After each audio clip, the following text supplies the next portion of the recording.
How would you like to live where you love in the state of Alabama? Whether it is you're upsizing, downsizing, retiring at the beach, or relocating for your job, then you are going to want to contact Celeste Hagler, owner of First Class Real Estate South Home Group, with brokers in Tuscaloosa, Orange Beach, and Huntsville. They can help you with the buying, selling, and investment needs throughout the state of Alabama. You can contact Celeste at 205-861-5698. Once again, that is 205-861-5698, and schedule a consultation to discuss your real estate goals anywhere across the state of Alabama.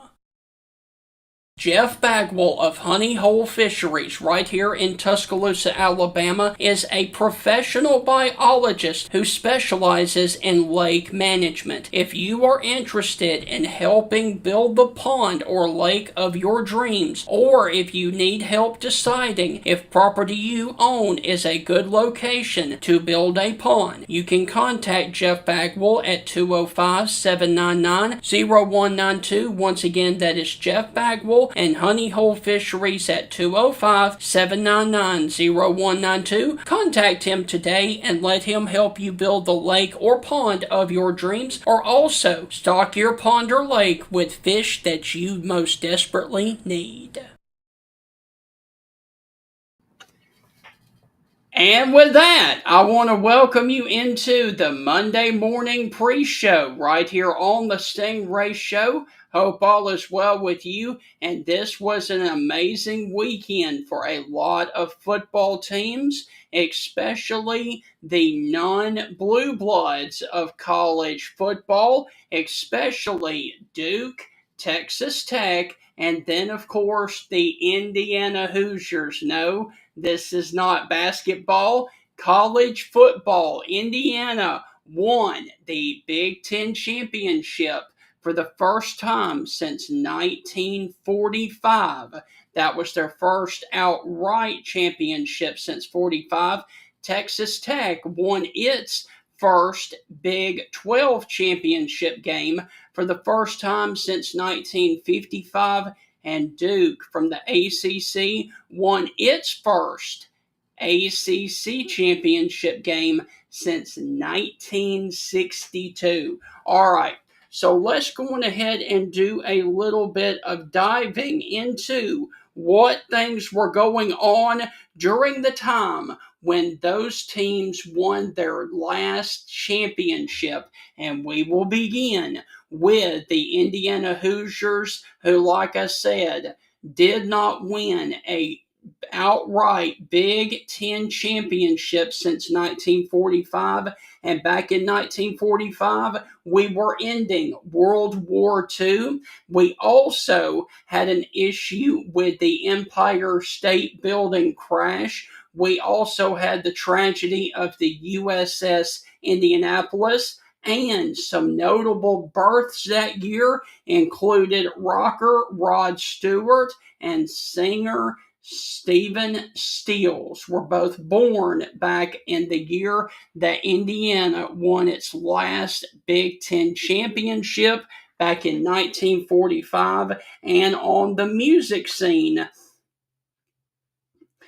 it was very, very big, as Tommy Dorsey was very big back in that time as well. So let's move now to the ACC championship, and that, of course, were the Duke Blue Devils, and they won their first championship of the ACC since 1962, and that was a pivotal year because you had the Beatles, Bob Dylan, and other people issue and release their first albums to date. And then, of course, you had the issue with James Dean that was very, very tragic. And the Johnny Carson Show took over as the host of The Tonight Show, and Punchy, the Hawaiian Punch mascot, first appeared. So that was what was going on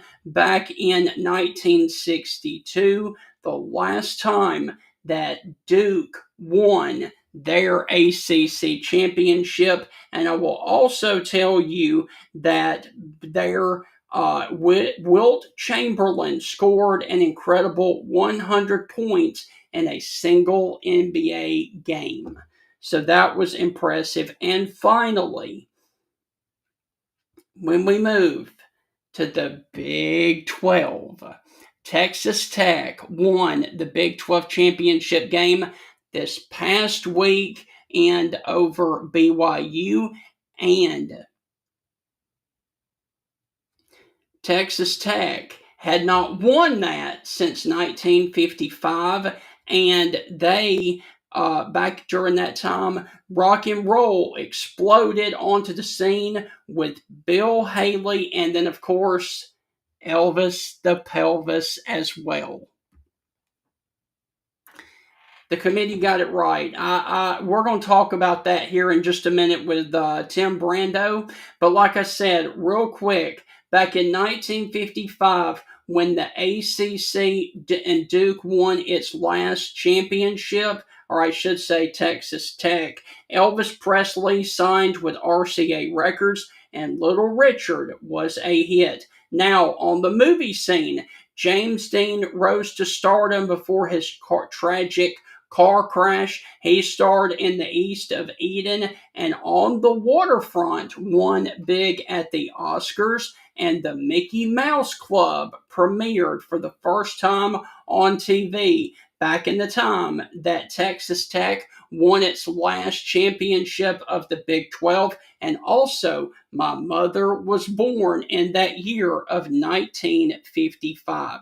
So we had some firsts upcoming there for Duke, Indiana, and then, of course, Texas Tech as well. And this was a great weekend for the smaller teams because James Madison and Tulane all got into the field of the 12-team playoffs. So good luck to both of them. And so we are going to now switch to college football and the 12-team playoff. When I come back right after this commercial, I am going to play for you and be joined by Tim Brando right after this.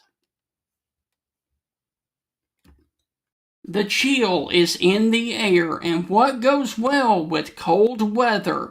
Soups. The Coker Market, located in Coker, Alabama, has the following soups to choose from. Meaty vegetable soup, which is absolutely delicious. Loaded potato soup.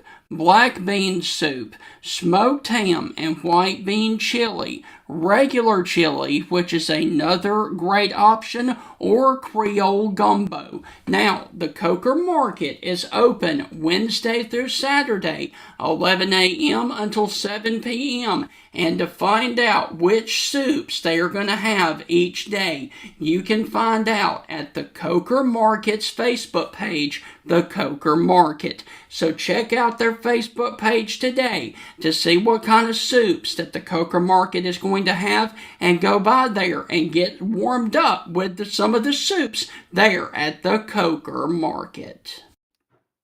Ladies and gentlemen, Bill Ferguson of South's Finest Meats, the official sponsor of the Stingray Show, has a message for you. Everything we do here is fresh and custom made, custom to order.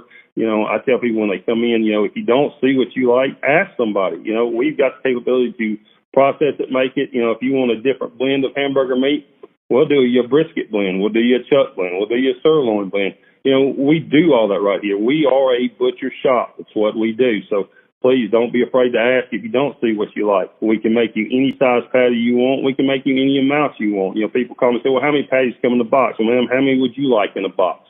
You want 12, we'll put 12. You want 25, we'll put 25. That's just one of the many things that South's Finest Meats has to offer, the official butcher shop of the Stingray Show. This is the Stingray Show, and coming up on this edition, the field of the college football playoff is set, but not without a lot of controversy, because Notre Dame was left out, and then Notre Dame opted out of a bowl bid because they didn't get into the playoffs. What is that going to do for the future of the rest of the bowl games? And did the committee get it right with not dropping Alabama at all after they got blown out in the SEC championship game? We are about to be joined by Tim Brando, Fox Sports broadcaster, right after this open to do a deep dive into the fallout of the college football playoffs and to get his thoughts on the matchups that are upcoming in the playoffs that include Oregon, James Madison. Oh, let's see. We've got Miami and Texas A&M, Alabama and Oklahoma, and Ole Miss and Tulane in a rematch. That is all ahead on this edition of the Stingray Show right now. Hi, this is Tim Brando with a reminder. Look out, you're about to feel the buzz of Stingray. This is Stephen Ray, a.k.a. Stingray, coming to you live from Tuscaloosa, Alabama. I'm Heath Hopkins. I'm here in DeSoto County, Mississippi, right outside of Memphis, Tennessee. You know, Mark, I'm going to put you on the spot. Do you feel that responsibility to pay it forward and give some kid a chance coming up in the ranks, kind of like Tony did for you? Why do you think I'm talking to Stingray tonight? Thank you, man. I appreciate that. No, I mean, look, no. Hey, Stingray, Here's the deal. When you get involved with Texas, it's like getting married to a stripper. and let me explain this. It looks good. It's kind of sexy on the surface. Yeah. But then you get the baggage, you get the drama, you get all that eventually comes with it. And that's what you get with Texas, and that's what the Big 12 learned. And Heath, any thoughts on our show moving forward? Hey, with the Stingray Show, if you don't like it, you better learn to love it, because it's the best show going today, baby. Woo! And with that, I want to welcome you inside the Monday morning edition of the Stingray Show. Hope all is well with you out there, and it was an incredible weekend to say the least. And hey, leave your comments there. Did the committee get it right? Should Alabama have dropped after getting destroyed in the SEC championship game against Georgia? And what do y'all think about two? Not one, but two group of 5 football teams getting into the field, that being Tulane and James Madison. And what are your thoughts on Notre Dame opting out of a bowl after they didn't get a playoff bid? What do y'all think about that? Go on ahead and drop your comments there and we can discuss that, because I'm going to be honest with you, 2 group of 5 teams, that's a little bit much, especially with Tulane after they had already lost to Ole Miss embarrassingly earlier this year. And then, of course, James Madison up there at Oregon. I think that is going to be a big-time beatdown in the favor of Oregon. And unfortunately, this is pretty much a participation trophy there for James Madison and Tulane. Congratulations on making it in. But both of y'all, I really don't think that they stand a chance in the 12-team playoff format.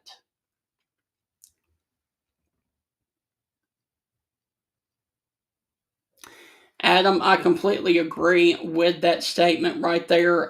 They got it wrong because they were guaranteeing Notre Dame a spot if they finish in the top 12 of the polls. I completely agree with that. And I also agree with Notre Dame and them saying that they should not do a weekly poll every week like we've been seeing on ESPN. And the reason for that is because it gives like Notre Dame false hope, and that was exactly what happened. All right, so Tim Brando, Fox Sports, is about to join me right here to talk all about the fallout here of this. Tim, How are things with you at Chateau Brando? I'm good, but I can't get the camera to work. I don't know what the problem is, Stephen. I apologize for that. You're fine, dude. Hey, welcome in, man. Okay.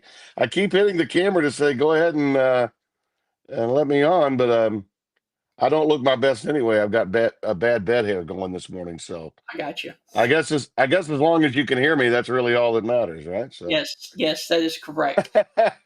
okay, not a problem. Well, it's good to be with you, and Thank yeah, I'd say things went pretty much the way I thought they would, and it's a travesty. This committee just continues to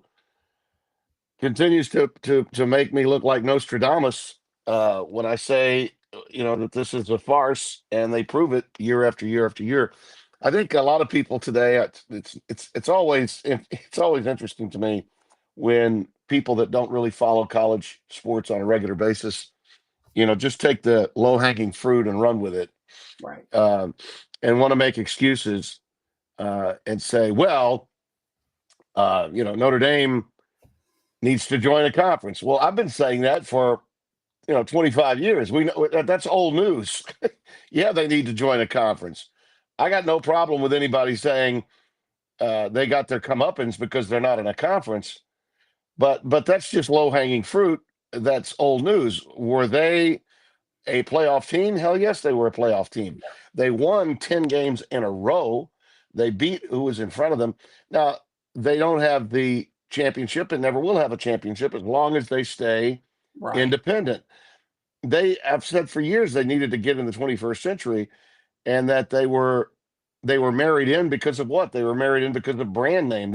They have the ultimate brand name in college sports all time. Mm-hmm. But in today's environment, they are not a bigger brand than Alabama. They're not a bigger brand than Ohio State.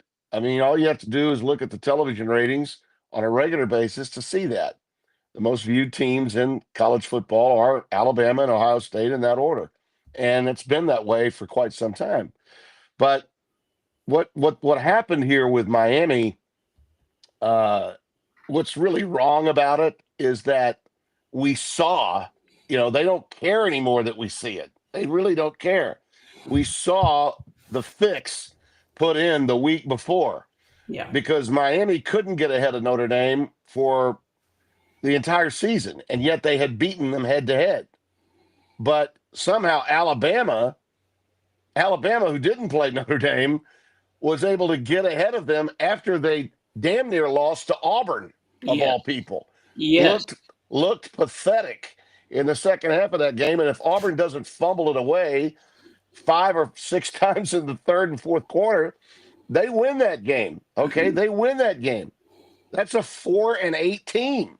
Okay, that is not a very good football team. No. All right, and they moved ahead of Notre Dame and before Miami could. So why did Alabama move ahead of Notre Dame before Miami could? Because the committee needed to set Alabama up so that they could get one of those at-large bids. They knew that they were leaking oil. Even Herb Street said it. He said it yesterday, and he's absolutely right. I commend the commentators yesterday, especially Kirk, for calling it what it was. That was a poor performance. Poor enough against Georgia that if you're any other team not named Alabama, your ass is sitting at home. You're not playing in the college football playoff. But Alabama had already had the security from the committee the week before that they could go in and lay an egg against Georgia and still be protected. Why? Because they're Bama. That's why. And this is what the committee does continually. So does Notre Dame have a beef here? Yes, they have a beef. Yes. The long-standing problem for them not being in a conference is still a problem. I mean, I don't have a hell of a lot of sympathy for the Irish, but at the same time, are they the better team? Are they better prepared to play in this playoff and give us better games than Alabama will? Yeah, they are. They come in having won 10 games in a row. So, and the other low-hanging fruit is, well, they'd be in if not for the fact that we have to have these teams like James Madison and Tulane in. Well, guess what? Those are the rules. Yeah. Those are the rules, the guidelines that they've had to play with. If you're in a conference and you want the automatic bid, you have to have a ranking that's good enough to get you in. And the ACC champion did not. So, Phillips and the Atlantic Coast Conference, they can cry all they want, but they had a system in place that would allow a team with five losses to play in their championship game. And guess what? They screwed over Virginia, screwed over their league by winning the game. Yeah. Good for Duke. Go enjoy your conference championship, but you had no prayer of getting in the playoff, and that's that. Right. So this thing is just built to fail. It's built for, and it's run by people that know what they're doing, that are going to continually take care of those with pure playoff privilege. Yes. PPP, and I've stated it for how damn long. It hasn't stopped. It won't stop until we blow the damn thing up and get some real dignity back into this postseason process. We've got people on the committee that actually have ties to these schools that say, well, we have to walk out of the room when the subject of our team comes. Now, stop talking about your lack of influence. You're going to be eating caviar and drinking wine at night, and you're going to be having breakfast in the morning with these very people. Don't tell me you don't have influence. I mean, we have like a bunch of athletic directors, and no disrespect. I mean, I've always respected Ivan Mizell, but I mean, he is the easiest pushover of any media member in the history of college football coverage. Okay, Ivan's going to roll with whatever punches come his way.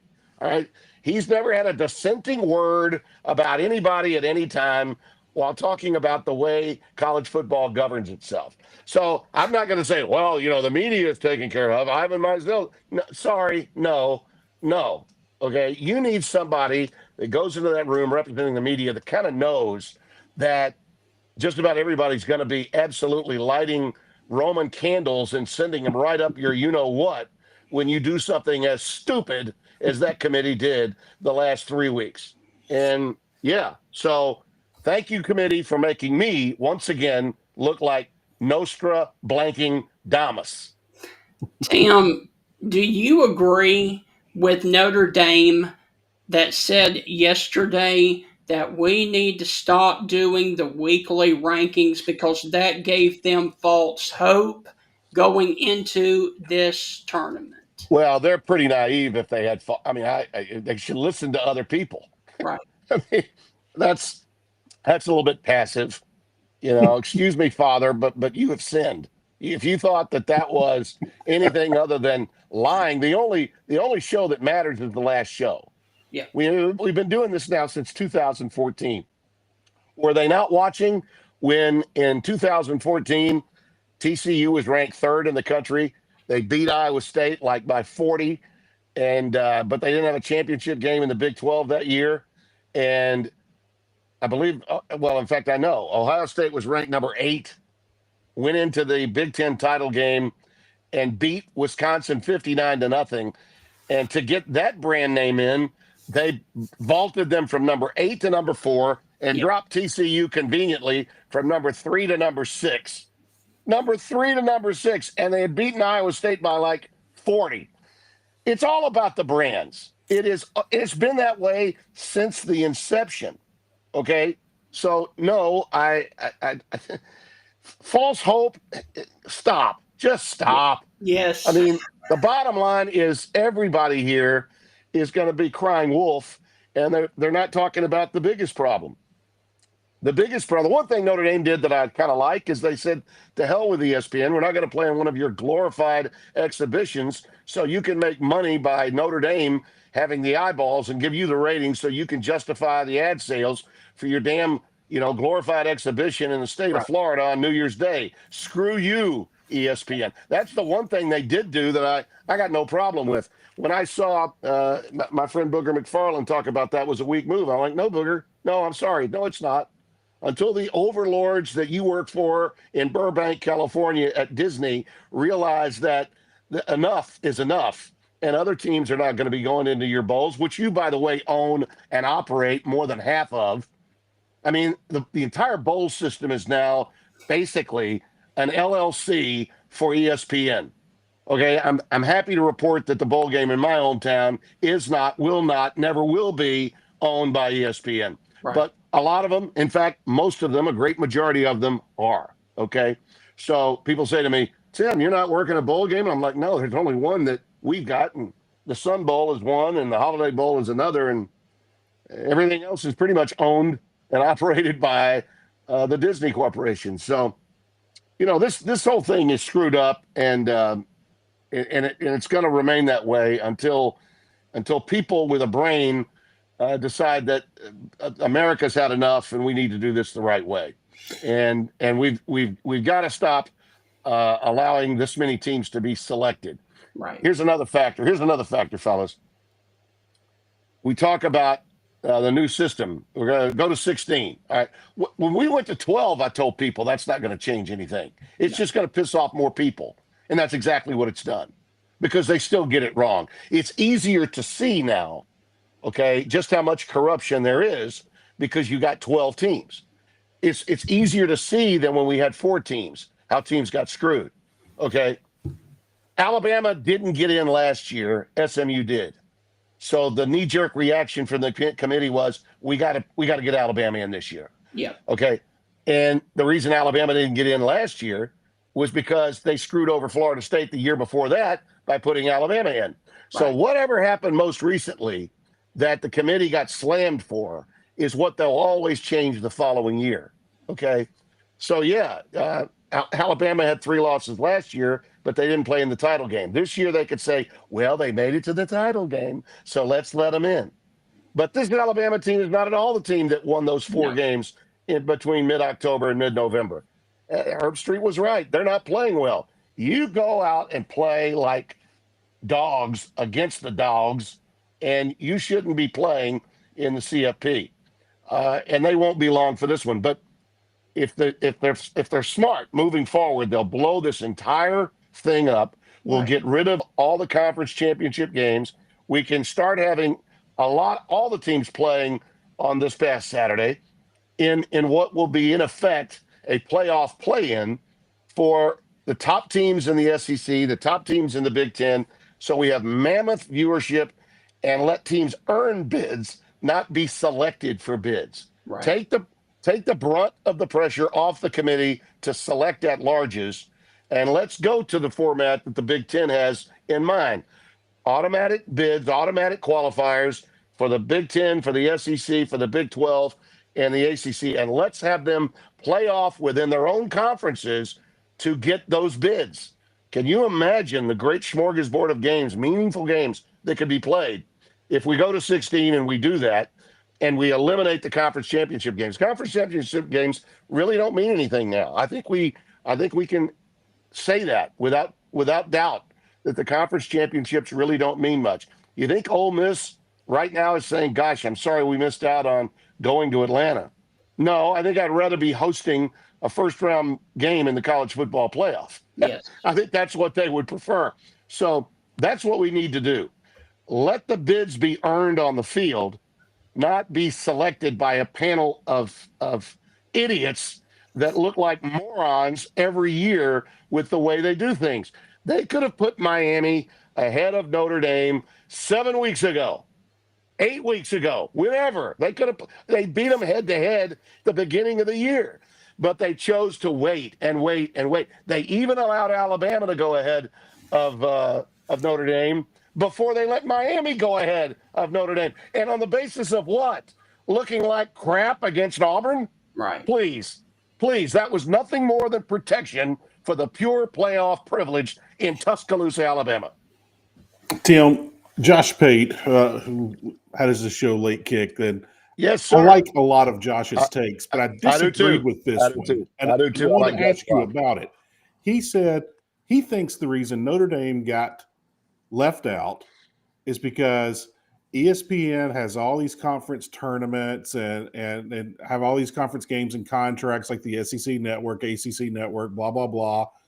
And he said, but they don't own Notre Dame. Oh, Notre Dame's independent. Notre Dame doesn't have to share that money with anybody. Notre Dame gets to keep it. And he goes, that infuriates ESPN. Sure it does. That's the reason why they got left out. I was like, I think that's a bad take, but I No, want to it's not hear a your bad point of take. view on it. No, it's not a bad take. Okay, No, tell us why. no, it's not a bad take. It's very much a part of the circumstances in my view. No, that they don't like Notre Dame because they don't, they haven't liked Notre Dame since they broke away and got the NBC deal in 1990. I did the final year ESPN could do a home game at Notre Dame. Vince Dooley and I did that game between Notre Dame and Pitt. The following year, they had a Notre Dame game at Pitt, but the new television contract was inked in the 90 season and started in 91. And they broke away from the CFA, which was the College Football Association, which had every conference with the exception of the Big Ten and the Pac-8 then, Pac-10 later, and now defunct Pac-12 now. Those two leagues stayed out of the CFA, and those games were on ESPN. If you recall, the CFA deal went to CBS in the afternoon. Brent Musburger was doing those games, and it went to ESPN in primetime, which I was part of as a sideline reporter in '86, and then we started game day in '87. Josh Pate's absolutely correct. That's a contributing factor. It's not the only reason. Okay, the main reason is the pure playoff privilege of Alabama within the Southeastern Conference deal. That is their main objective, is to protect Alabama and the SEC because that's where they make their money. And because the SEC only got the 3 in last year, they wanted to make absolutely certain that Greg Sankey got what he wanted this year, which was 5 teams, counted up, $4 million per, $20 million for the Southeastern Conference. The Big Ten gets 12, $4 million per, and then you look down at the Big 12 and the ACC. Everybody else got $4 million for participation. They did not want Notre Dame to get its $4 million and get to hold on to all of it. They wanted it to go to a conference team, to a conference situation, so that money could be shared within the league.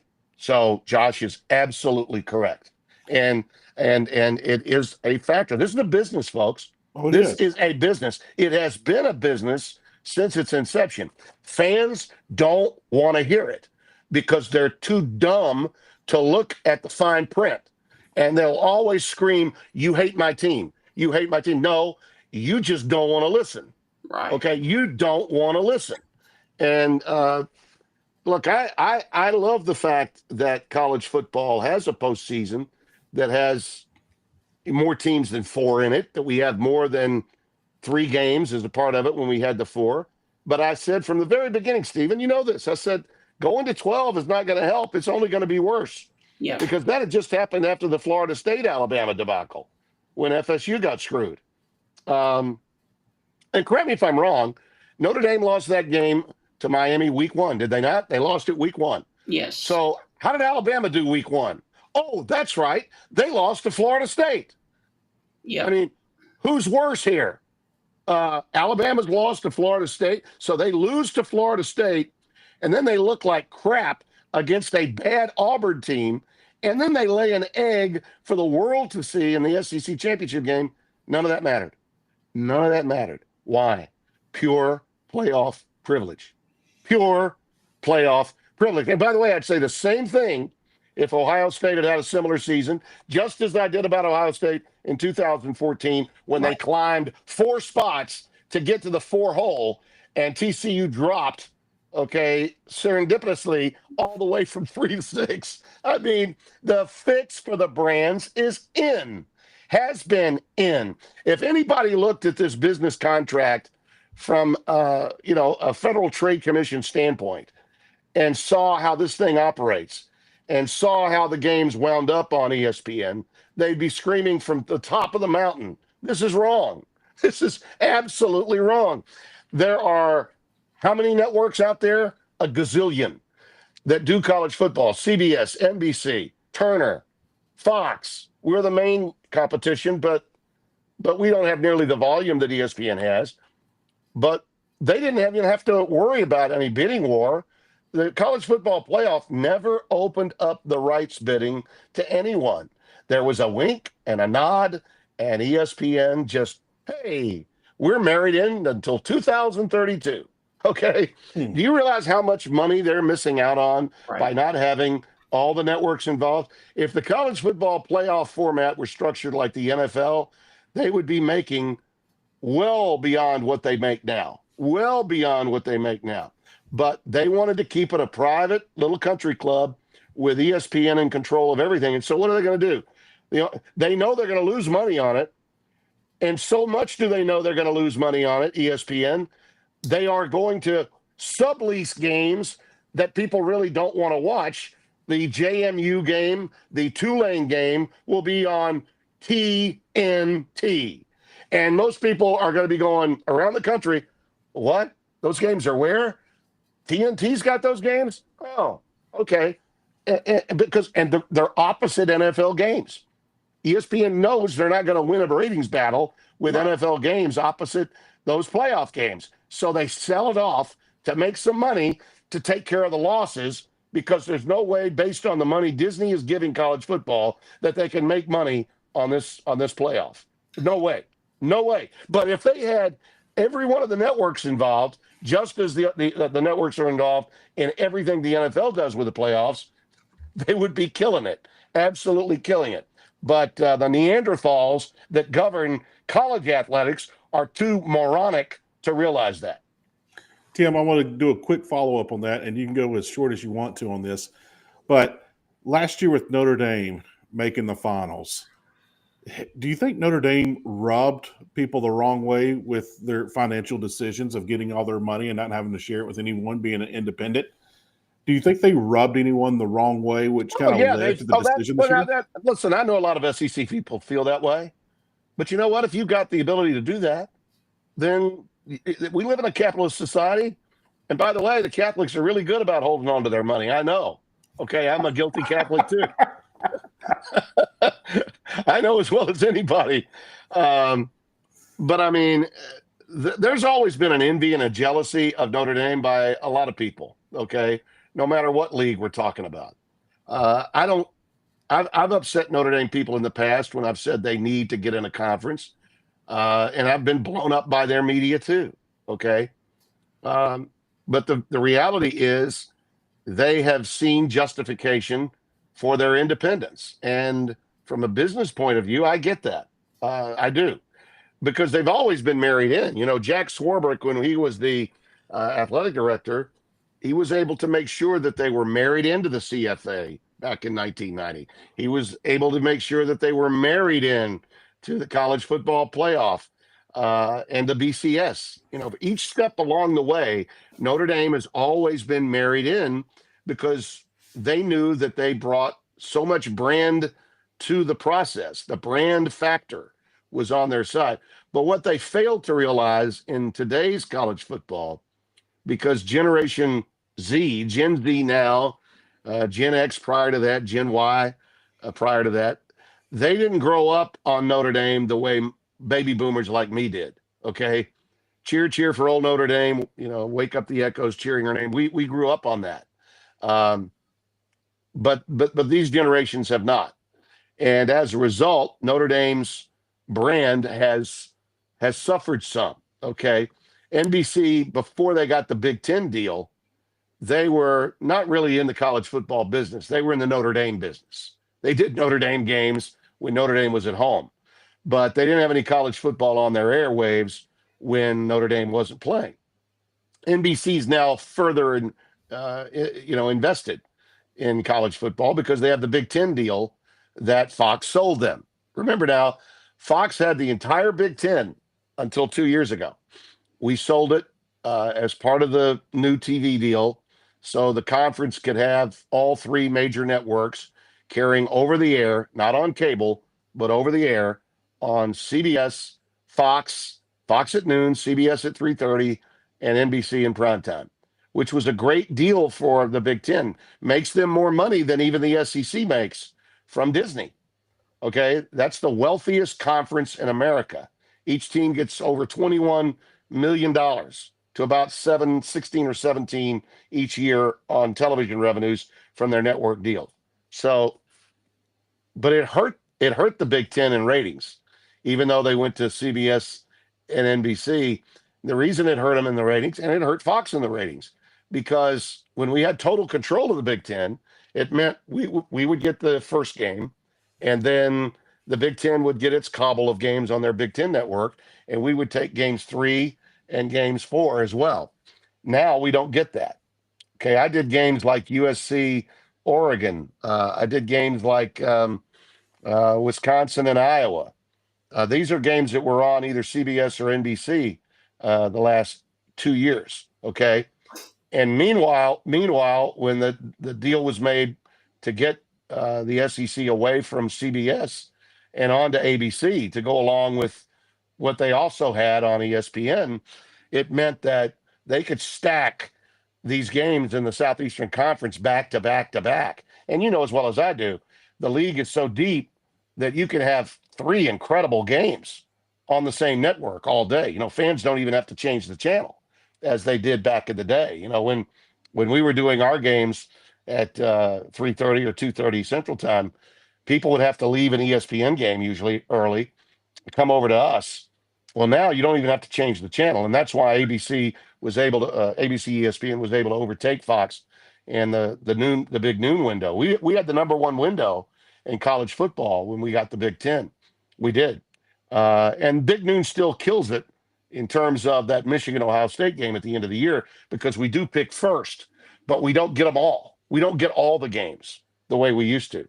But it did make a lot of money for the Big Ten. It made them more money than the SEC schools make. So again, sometimes fans don't get it. I don't expect them to understand the business, but I expect them to at least know it is a business. And they have a real problem when I point these things out. But it's true. Notre Dame has every right to every dollar it wants as long as it remains independent. But Josh Pate was right when he said independence has its costs. Yes. No question about it. No question about it. So, Tim, when you look at the matchups in the 12-team playoff, the first round games, in my opinion, the most intriguing one is going to be in College Station with the U taking on the Aggies. Your thoughts? Oh, yeah. You know, Miami's playing really, really well. And everybody thought after A&M beat Notre Dame. And by the way, that was an impressive victory. It put their quarterback, I thought, at the time in the leadership spot for the Heisman, because he put on a show that night. But they too, A&M has been leaking oil. Yes. Okay, it's hard to sustain. You know, there's so much parity, Stephen, in college football, so much parity that it's hard to sustain it all the way through the season. Simpson was carrying Alabama all season long, and finally he couldn't carry him. Right. You know, and I think that happened with Marcel too. I think that's part of what happened with A&M. And when Texas just dominated them, and I thought they were dominated, that did not bode well for Texas A&M. They're a quality team, yes, a quality team, but at the same time, I think to sustain that level of success and Miami is so fired up. So that's a pick 'em game in my mind. I'll have to give that one a lot of thought. Right. I think it'll come down to turnovers, you know, which quarterback doesn't turn it over, who wins that game, because Miami's been playing at a really high level. If you look at, that's the other crazy thing, was all this time when Miami could have been jumping Notre Dame because of the way they had performed. That was one of the things Greg McElroy said that I agreed with. I wasn't surprised that he said Alabama was in, by the way. I no problem. but at the same time, he was right. Miami had performed at a level that should have put them ahead of Notre Dame by, say, week 10, week 11, you know, week 12. They never did it. But we all knew they would eventually do it because those shows, those stupid shows on Tuesday, don't mean a damn thing until the last two. I would argue the last two. And the reason I say the last two is because the committee will use the next to last show to show its hand. Okay. Like they had to put Alabama above Notre Dame the next to last week because they knew if they didn't do that and Alabama laid an egg like the one they laid, they'd probably have to leave them out. But they couldn't leave them out because they had payback in mind. We have to pay them back. We got to make sure Greg's happy. We got to make sure Alabama's happy. We got to get them in. So if we have them move ahead of Notre Dame, then they can lay an egg against Georgia, and we can still on their record, on their metrics. That's the other thing. These metrics, the all-state playoff predictor, all this jargon, okay, that everyone wants to say is the difference that Heather Dinich has made a career on, okay? The metrics. Who's in charge of that? Oh, I know. The accountants in Burbank. That's who's in charge of that. Jesus Christ. I gotta say, the game I'm looking forward to the most is the rematch between Alabama and Oklahoma. I like that game. Steven's not for it. I'm all for it. Steven's not big on rematches. I love rematches only because Bama fans lost their mind losing to Oklahoma again. If it happens a third time, there's going to be a meltdown in Tuscaloosa. If they win, hey, we're just now hitting our stride. We're back. This college football is ours. We're going to run the table. Well, they are a fun part of the sport. I'll admit that their toxicity is something that the playoff is more fun when they're involved. I don't disagree with that. But by the way, losing to Georgia and looking that bad doesn't matter to them today. They're like, hey, I don't care how we are in, but by God, we're in. Let's go. So that's fine. Steven didn't want to see. I sort of agree with him. I'm not big on rematches either. I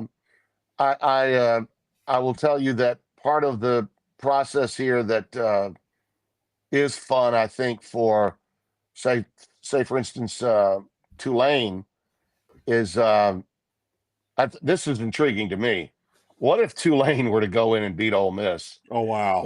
And then get a home game in New Orleans against Georgia the following week. Now that's pretty intriguing to me. And maybe that's because I'm from Louisiana to some extent, but the other part of it I think is Tulane has an understanding of Ole Miss. I mean, they've played them a lot through the years, played them this year and got hammered. And I do think Summerall is a really good coach, and I think Retzlaff is an outstanding. You remember the heat I took over putting Tulane in my preseason top 12? Yeah. Remember that heat? I got a lot of heat. But guess what? They finished where? 11? I was off by one. Sorry, I was off by one. They're a really good football team. They are. But Oklahoma and Alabama is a compelling game that a lot of people, it's two great brands. So nationally, to your point, it'll play big. But it's not to me, it's not a game I necessarily would like to see. I would love to see in the playoffs, if we got rid of the buys altogether, which I think we should. But why do you suppose the Bulls are still involved? Why do you suppose? I'll tell you why. Because ESPN owns more than half of the Bulls. And ESPN has relationships with the Good Old Boy Network with those Bulls, and that's why they're there. I would like to see teams like Texas Tech playing at home against a Big Ten team or an SEC team. Right. Okay, I want to see intersectional matchups in this system. That's what I'd like to see. It would be the best television. The 11 and 12, like I said, the James Madison thing and the Tulane thing, which people are saying right away, well, I'd rather see Texas or Vanderbilt in the playoff than see JMU and Tulane. Well, I'm sorry, those are not the rules. There are rules here. And the rules they put in play were the top 5 ranked teams that are champions of conferences get in. Okay. Will they get rid of that now? They might. They should get rid of all of it. As I said, this entire system needs to be blown to smithereens. It needs to be nuked, and blown out. And we need a completely new system, and we need a new calendar. We don't need teams playing January 19th. We don't need games in the second semester. Joey McGuire talked about that after winning the Big 12, the Texas Tech coach, if you haven't seen it. He's absolutely right. It was meant to be a one-semester sport, not a two-semester sport. And having these games we should have been playing playoff games to get into the playoffs this past Saturday, not just championship games that were nothing more than glorified exhibitions that meant nothing. That game in Atlanta meant nothing. It meant zero. No. Now, Georgia can say we won the SEC and we got another victory against Alabama, but so what? What did it really mean? I mean, they only dropped one spot. I mean, so what? And then you had Ohio State. Well, excuse me, Ohio State dropped one spot. Georgia didn't drop at all. They stayed right where they were, right? So big deal. So what? I don't care, and I don't think most of America cares. But we need games that are being played within the conferences. If you had 8 teams within the SEC playing for 4 spots on that yesterday, okay, on Saturday. All right. If we had 8 teams playing for 4 spots in the SEC and the Big Ten, how many people you think would have been watching those games? Oh my God. Now, you can have your playoff however you want to do it within the league, but I love the idea of the 4-4, 2-2, 1-1-1. Let's limit the numbers. Let's limit the numbers of selections, and let's have teams win bids on the field within their conferences. And by the way, you think the ACC and the Big 12 should get off their high horse and say, yeah, we'll take our 2. The ACC didn't get any automatic qualifiers. And one of the reasons Miami got in, by the way, was to make sure that the ACC was taken care of. And ESPN is in business with the ACC, not Notre Dame. Back to the point Josh Pate was making. Okay. Right. Okay. That's part of the business that we're in. So shame on the 2 commissioners of those leagues for not accepting the 4-4-2-2, because a guaranteed 2 is a hell of a lot better than where you are now. Because as it stands now, this is the SEC Invitational, and if Greg Sankey's pissed, he's going to get whatever he wants. Yep, wow. He's holding the SEC and college football hostage, in my opinion. Well, Jim Sexton's helping in that regard. Jimmy Sexton's holding his hand while he's doing it. So, Tim, I do want to ask you, looking at the first round buys, we all saw last year red hot Oregon have a layoff, and then they laid an egg. Georgia is really looking good right now. Indiana is on fire, and Texas Tech. Who do you think the first round bye hurts the most? Good question. It is a good question, and I do think that it was more of a problem last year than it will be this year because of the changes that were made. They did that. Like, by example, I thought it hurt Boise State having the week off. And oh, by the way, they shouldn't have been in that position because I mean, they really should have been playing.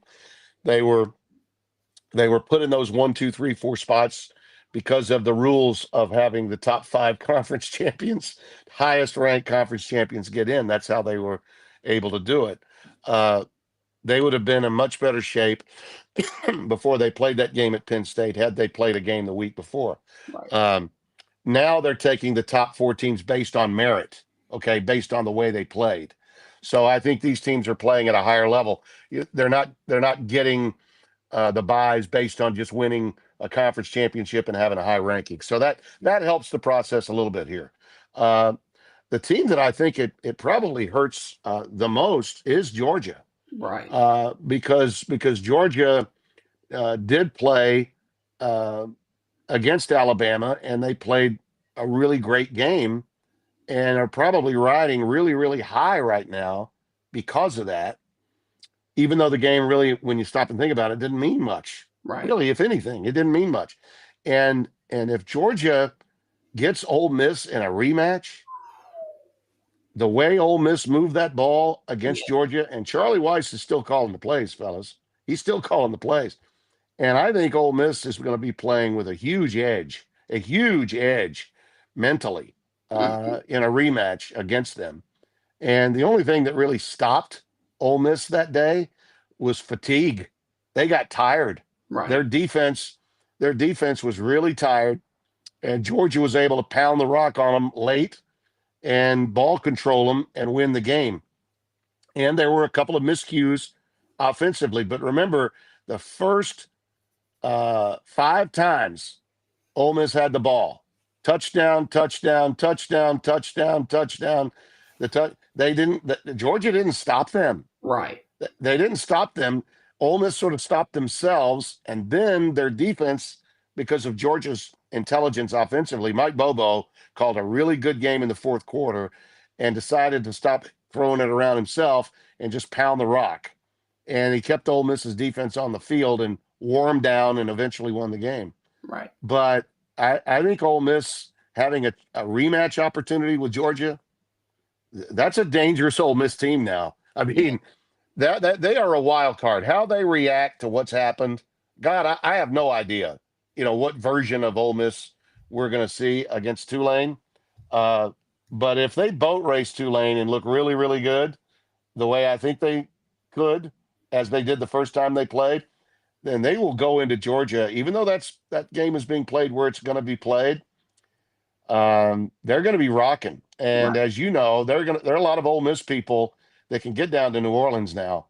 I mean, it's an easy drive for them. It's not a place where they're too uncomfortable playing. They've played many, many games at the Superdome, so I think that's the team that it would hurt the most would be Georgia. Tim, who do you ultimately have winning it all? I believe that you told me the other night you have Indiana. I love Indiana and I love Texas Tech. Okay. I'm gonna go in that order. I think Texas Tech is another team that's got they've been playing with an edge all year. Yeah, they have. I mean, with an edge all year, and they just took no prisoners in that game with BYU. They were like, okay, we dominated you before, we'll dominate you again. Yeah. And their defensive front, they are so built to be a champion of a power conference. If you had put them in the SEC, I think they would have won it.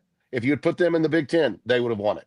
Right. I think they're actually better physically than Indiana.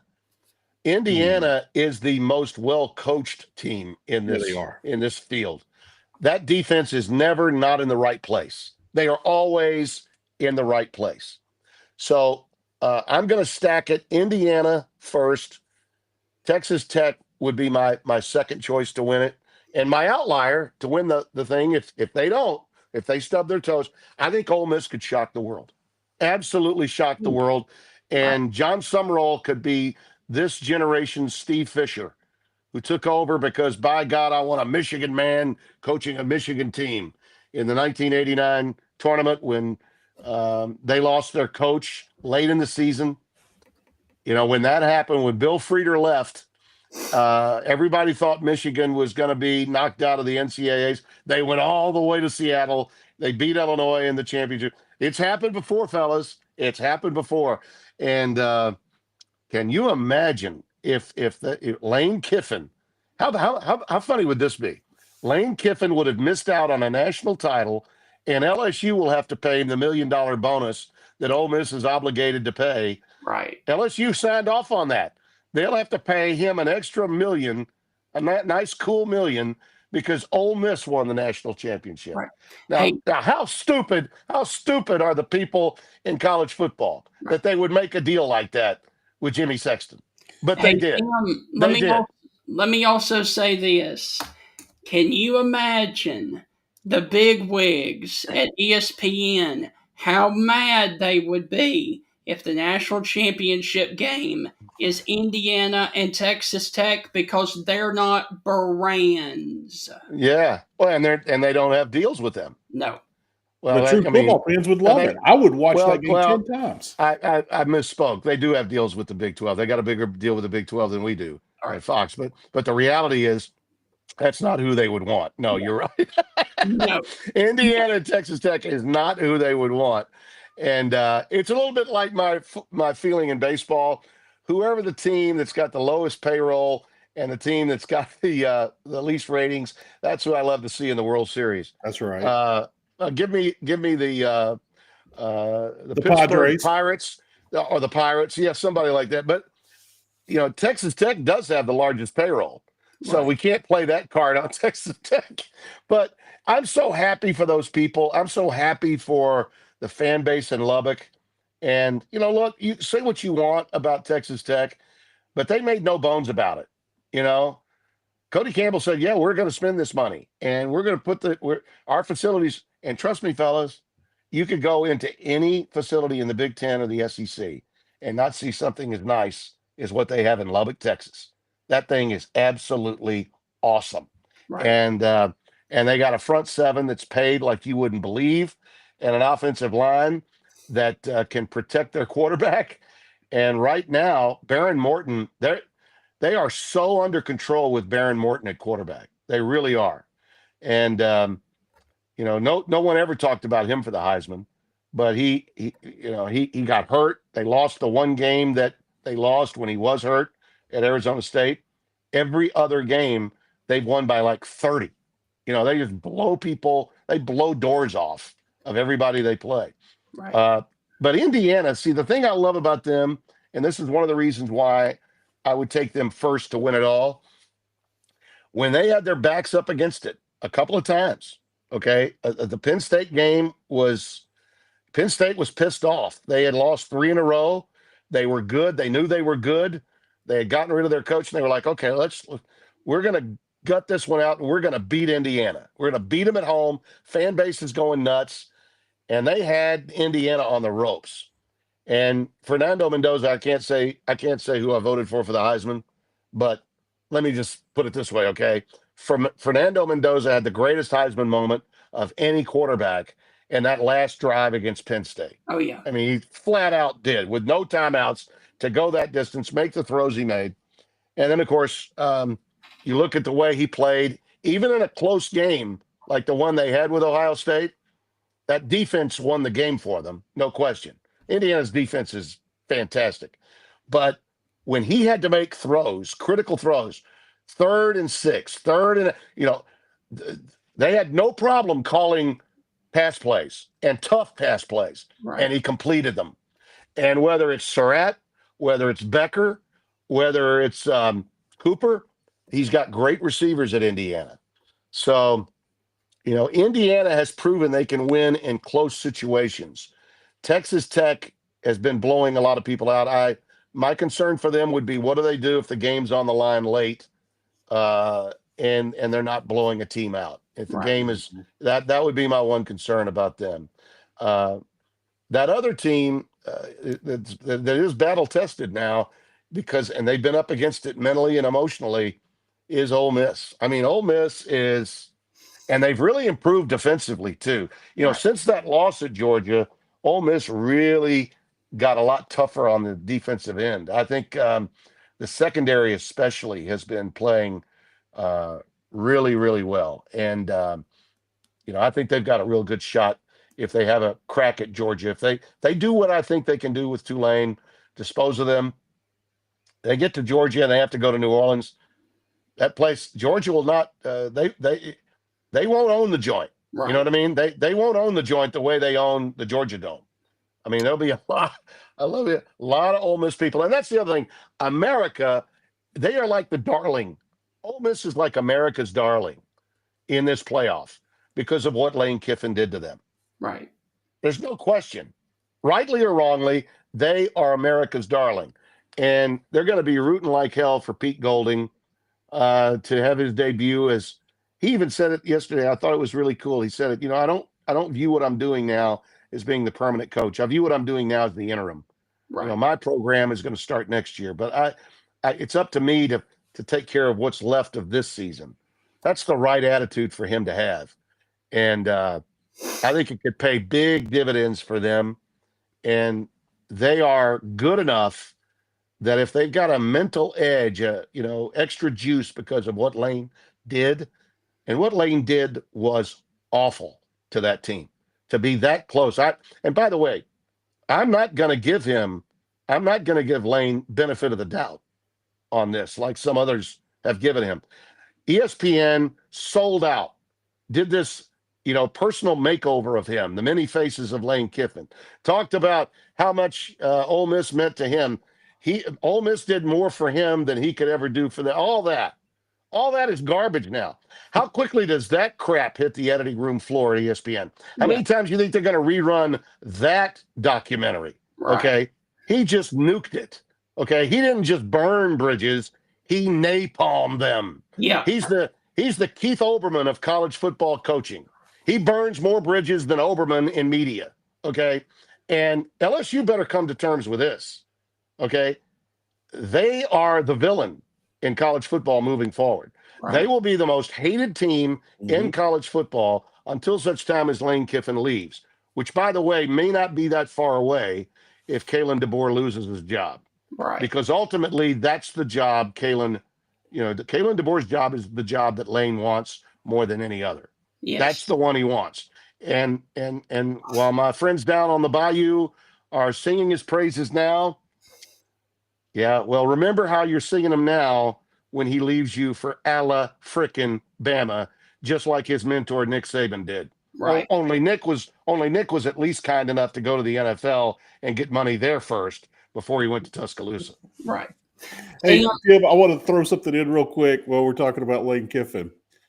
I am not going to be shocked a single bit if they have him sitting on the panel before the game.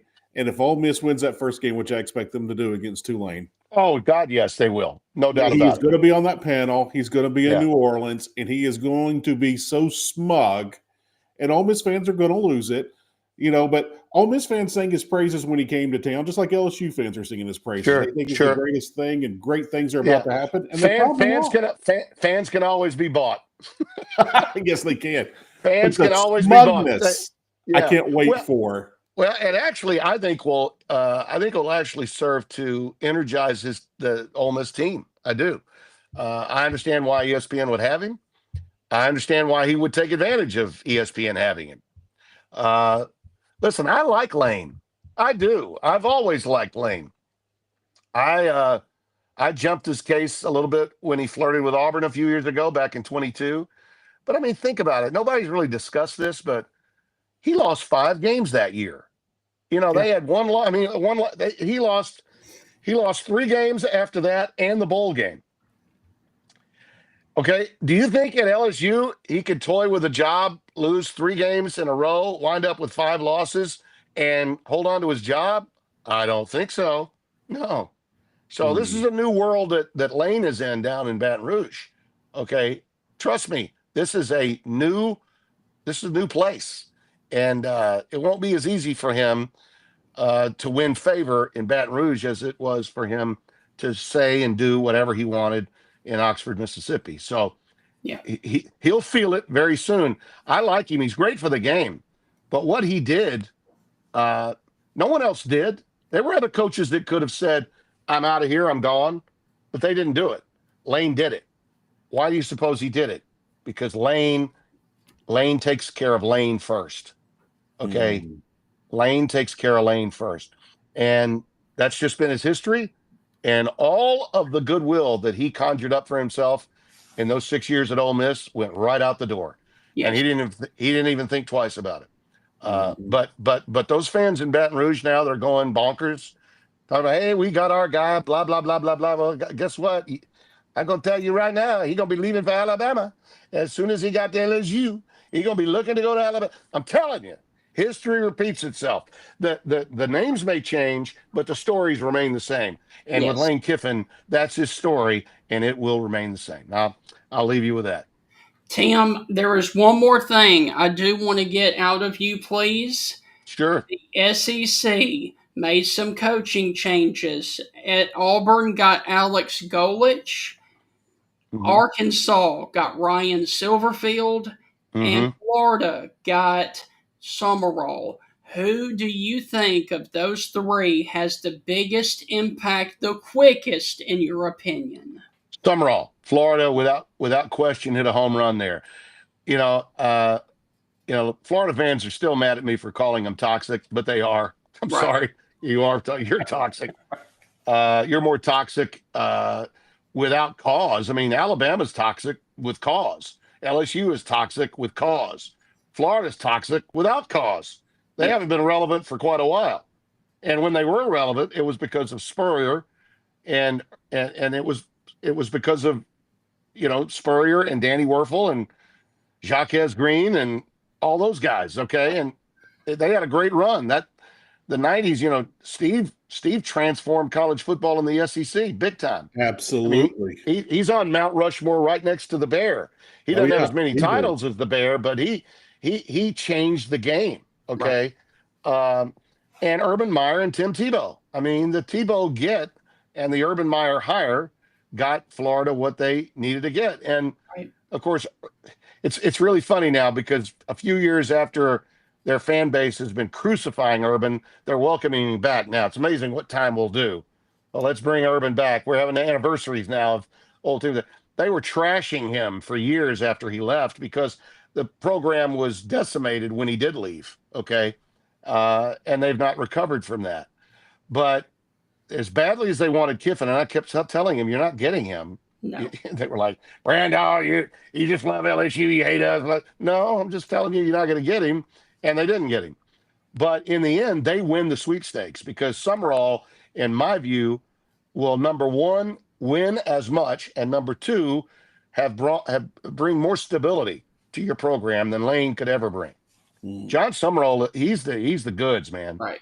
Look what he's doing right now. I mean, I didn't see any disgruntled folks at Tulane, and I think he's going to coach the team to the best of his ability in the playoffs.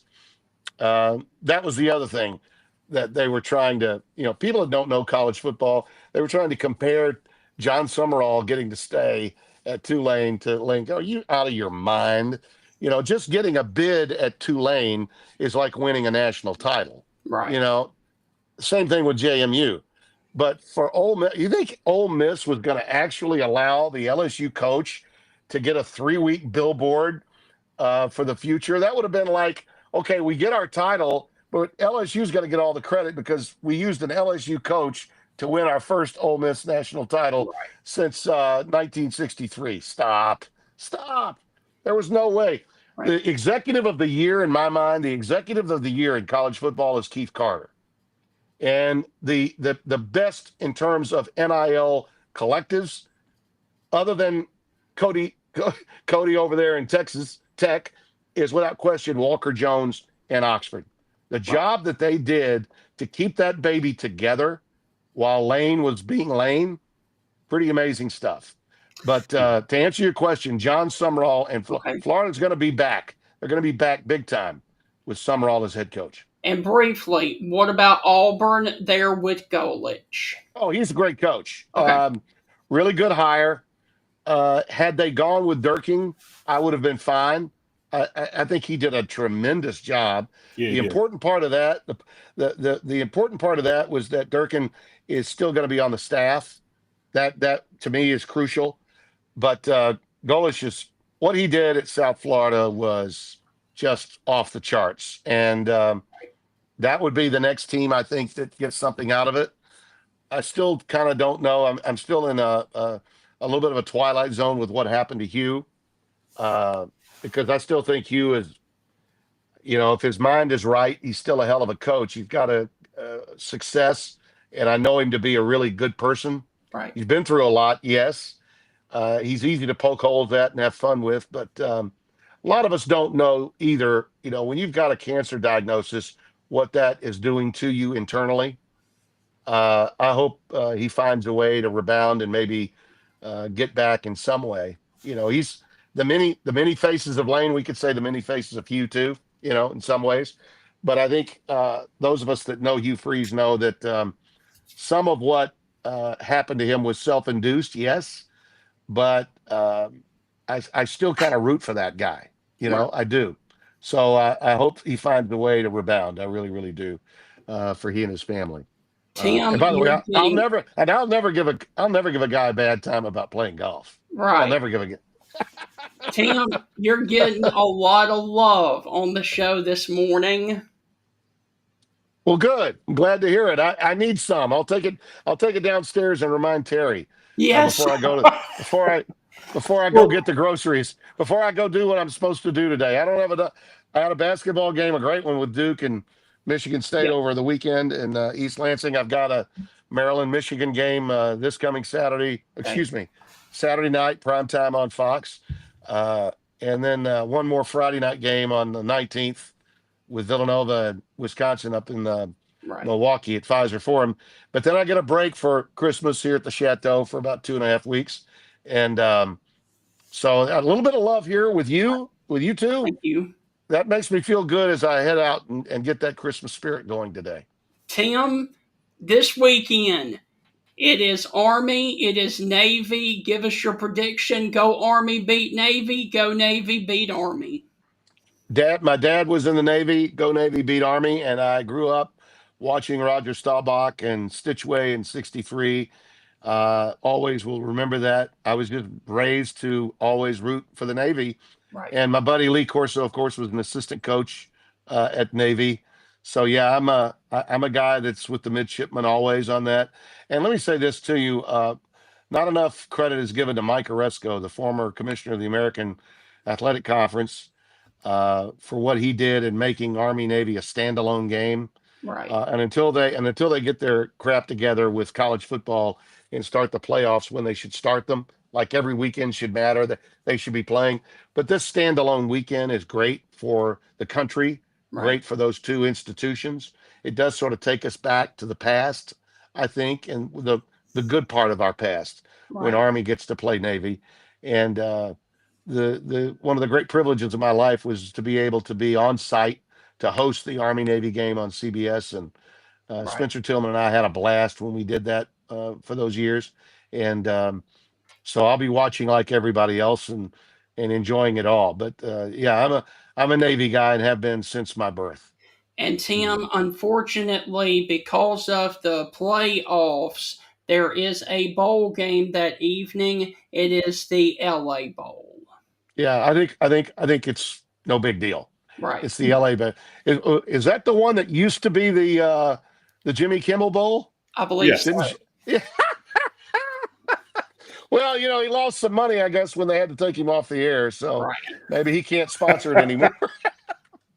You know, I will say this, Tim. I accidentally Oh, God. came up with this life hack last year. I started recording all the bowl games because I Yeah. knew during the summer I would miss it. But all these guys get in the transfer portal, and I remember last year I was like, "Why is everyone making a big fuss about Jade Knight?" And I was like, "Oh, well, here's the Cal game from last year. Here's the Yeah. bowl game. I'm gonna catch it." Yeah. And I watched all these big transfer portal names that are Right. coming into the SEC. I went back and watched their bowl game like in July when I was missing college football the most, and that kind of it quenched the fire there a little bit. But Yeah. Yeah. Guys like that's the only reason Mendoza. I'll be recording all these bowl. I won't be watching them live. Yeah, I'll record them you know- all, and then in June, July, and August, I'll start watching them. Yeah, you know, Mendoza made some hay at the end of the year with Cal last year. I remember saying at the beginning of the season, Retzlaff would do for Tulane what Cam Ward did for Miami. Oh yeah, He did. I said that Fernando Mendoza was a step up from Curtis Rourke, who was the Big Ten Player of the Year at quarterback for Indiana last year. He did. Now, if you go back and look at my preseason top 15, I was wrong more than I was right. You know, I was a little bit off on Clemson, way off on LSU. I was way off on a lot of things, but I got Tulane right, and I got Indiana right. Yeah. And Mendoza is, in my view, going to be. You know, I can't say how I voted, but let's just say I'll predict. Okay, I'll predict that Fernando is going to be the Heisman winner. I can't say how I voted, however. I tell you this. Jacob Rodriguez is going to get invited. I bet you Jacob Rodriguez has enough votes to get invited. The Texas Tech linebacker, who, by the way, is a converted quarterback, was originally recruited by Virginia as a quarterback and then transferred back to West Texas to be a linebacker. But he's going to get enough votes to be invited to New York. I really believe that. Tim, as always, this was a blast. Thank you for coming on and giving us your all. Merry Christmas to you and yours Yeah. at Chateau Brando, and we will catch up with you later on, my friend. Thanks to you, and thanks to you, Heath. Enjoyed it. And gosh, I never looked better. Yeah, There. Y'all be good. Bye bye. Merry Be good, Christmas. Timmy. Merry Christmas. Dude, that was awesome. That went an hour and 20 minutes with Tim, but non-stop action, man. Yeah, Timmy B's takes, sometimes they're far out there, but most of the time they're true. Yeah, And, Tim knows a lot of people. Tim's been doing this for a long time. He knows a lot of people. He talks to a lot of people, and he talks to them for a long time. And so he knows more than most when it comes to the college football playoff and the business of things and the thinking and with the committee in the room with the committee. He knows these things. And so, it's not hard for Tim to pick up his phone and and call any conference commissioner. Tim can do that within seconds. but yeah. And so Tim knows things. And so with that, just a wealth of knowledge. And it's always fun to hear his takes on things. But yeah, it's been a fun college football season. Steven, I was so right on every single bowl game until we got at night. And then I missed the last two. I missed the ACC and the Big Ten game. I nailed all of those games. And I'm like, oh my gosh, I'm going to go perfect predicting the conference championship games. And then I laid an egg with Duke. I said I was going to pull for Duke, but I didn't think they would have a chance. And I also said I was going to be pulling for Indiana, but I thought Ohio State would have more talent.